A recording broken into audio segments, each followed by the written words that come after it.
What's up, guys? Your boy, 20K13. Gonna talk about 6 potential opponents for Jushin Liger in NXT. This comes from WhatCulture.com. As a reverse legend known the world over, Jushin Liger brings a degree of legitimacy and fan curiosity wherever he goes. His appearance at NXT TakeOver Brooklyn was one such occasion as his inherent drawing power doubtless helped the show. At first it was thought that this would be his only appearance. However, that might not be true after all. According to recent reports, Jushin Thunder Liger might not be done with WWE. It is alleged that he might be working more dates for the NXT brand going forward, with some allegations that he might be doing both regular taping and special events. If this is true, then it's a golden opportunity for NXT to further expand on TakeOver Brooklyn success. Liger can be used in a myriad different ways, teaming up with a regular NXT superstar or feuding with one of its stars in single competition. Either way, Liger will be a tremendous asset for the NXT brand, as he is the walking manifestation of Triple H wrestling orientation philosophy. Here I will propose 6 opponents for Jushin Liger going forward. Given his continued involvement with New Japan Pro Wrestling, he might have a light schedule, but that doesn't mean that NXT can use him in the same way they did for his first match. The power that be could choose to continue with his first feud in WWE, or they could decide to shift gears and have him face someone else entirely. Regardless, both NXT and the fans win in this situation. Number 6. Tyler Breeze. The most obvious choice for the creative director going forward would be for Liger to continue his feud with Tyler Breeze. In his NXT debut match, Liger defeated Breeze in a short yet competitive opening contest, though it was somewhat expected that the veteran Liger would win in his first match ever in WWE. A lot of people were left scratching their heads at the decision. After all, Breeze is the one who wrestles regularly for NXT, and he has been on a rather unfortunate losing streak as of late. To elevate this issue, it would make sense for Breeze to continue his feud by attacking Liger somewhere down the road and humiliating the legend, similar to what Randy Orton was going during his Legend Killer days. The storyline could take a more bitter and personal turn, which could lead to a second match at NXT TakeOver London, where Breeze would win to tie up the series. Following on from that, Breeze and Liger could have a grudge match that would likewise end with Breeze taking the win. Doing so would elevate Breeze's career astronomically. After all, Liger is a legend who has done it all and has wrestled some of the best in wrestling history.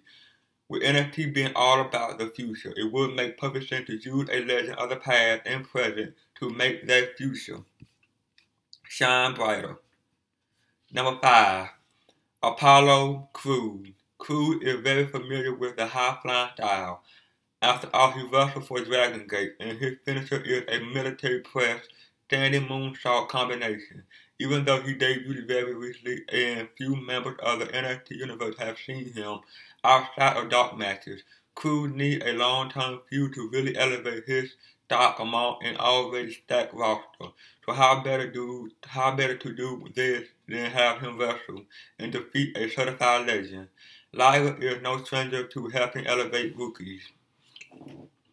He was the one who created and booked the legendary 1994 Super J Cup, the tournament that Dave Meltzer called the single greatest night of wrestling ever, and booked himself to lose to the great Saxu in order to elevate this younger star career. That decision led to Saxu going on and enjoying a wildly successful career, while Liger never lost any momentum whatsoever from losing. This same direction could be applied to a feud with Apollo Crews. Crews could come down to the ring and prove how good he is, and in doing so, he could challenge the legendary Liger to a match. Crews would show just how athletically gifted he is by overpowering Liger with his strength while matching him dive for dive in terms of aerial maneuver. It's a surefire way to help Crews skyrocket his way to the top of the NXT ladder. Number 4, Samoa Joe. The last time Jushin Liger crossed paths with Joe, it was at TNA Bound for Glory 2005. In that match, Liger showed considerable toughness and determination, but lost against the stronger Samoan Joe. Should WWE decide to end Joe's feud with Baron Corbin, they should have him feud with Liger instead. Unlike other matchups on this list, in this combination, Liger is actually the underdog, as he be fighting someone who has a major height and weight advantage over him, but being smaller in stature has never stopped Liger before, and a showdown with Joe wouldn't faze him much, since Liger has faced him in the past. Should these two men feud, it would be likewise used as a vehicle to get Joe over with the crowd. He had already defeated many jobbers and put on a solid and competitive match against Corbin. But Joe hasn't given the NXT universe any truly memorable moment as of yet, though. A part of that night stemmed from his part-time schedule. To elevate that, he would need to defeat someone that universally respected and known the world over as one of the best wrestlers in history.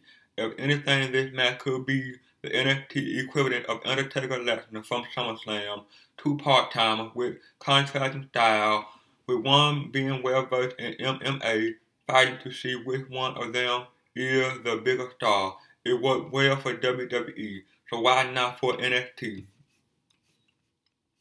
Number 3, Sami Zayn. Sami Zayn injured his shoulder in May and was expected to be out of action for an estimated 6 months.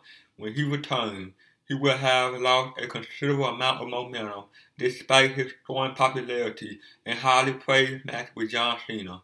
In order for him to get back into the NXT Championship picture again, Zayn would need to do something drastic, shocking, and extremely impressive in order for his credibility to be back where it was when he first won the belt. Defeat the legendary Jushin Liger. Unlike the aforementioned Apollo Crews, Zayn is barely bigger than Liger and has made a career out of being an underdog.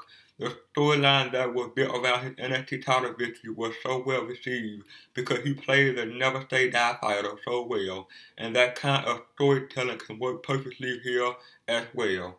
However, instead of building the rivalry around a championship, this feud can be built around the fact that Liger holds 2 victories over Zayn. That could easily be transformed into a justification for Zayn needing to fight Liger, and would be more than enough to get Liger to accept a challenge. Liger was, after all, trained in New Japan Pro Wrestling, where fighting spirit and honor are greatly respected. In terms of wrestling quality, you get a truly exciting match with these two. Both men are highly innovative athletes who work a fast-paced, dramatic style that combines multiple disciplines and fatality together into a seamless story. You definitely get main event quality wrestling with these two, that's for sure. Number 2, Finn Balor. With Seth Rollins defending the WWE World Heavyweight Champion against Sting, why not take that same philosophy and apply it in NXT by having Finn Balor defend his NXT Championship against Jushin Thunder Liger? While some might dismiss this as a simple copycat scenario, a match between Liger and Balor would accomplish many things. First, it would elevate the NXT Championship prestige even further by having a legend challenging for it. Second, it would present a new situation for the NXT Champion in general, as there hasn't been a challenger for the belt that possesses the wealth of experience and knowledge that Liger does. This would make the story built around the match much more interesting. Would Balor be able to defend the title against someone who had literally done it all? Thirdly, and most importantly, Liger and Balor have an extensive and detailed history together. They have been teaming together and facing each other in singles and tag team combat since 2006. As such, they would be able to demonstrate a chemistry that would, in all likelihood, steal the show. Even though Liger is 50, at NXT TakeOver, he demonstrated that age is just a number, and he could still wrestle like someone much younger. That means that should this matchup actually happen, Liger will be able to go toe-to-toe with Balor in a truly must-see match. And number 1, Hideo Itami. Itami's NXT career has been considered lukewarm in some respects. A major reason for that is Itami's wrestling style. He a short, soft-spoken, stiff striker with a little man complex who takes no prisoner. Even in the wrestling-focused NXT, Itami hasn't been able to connect with the audience in the same way he did in Noah, mainly because he had to scale back to own the stiffness. But that's the problem. Kenta became such a big star because of his unrelenting stiffness, and few people in NXT have the stomach to deal with such pain on a regular basis. That is, few people, except Liger.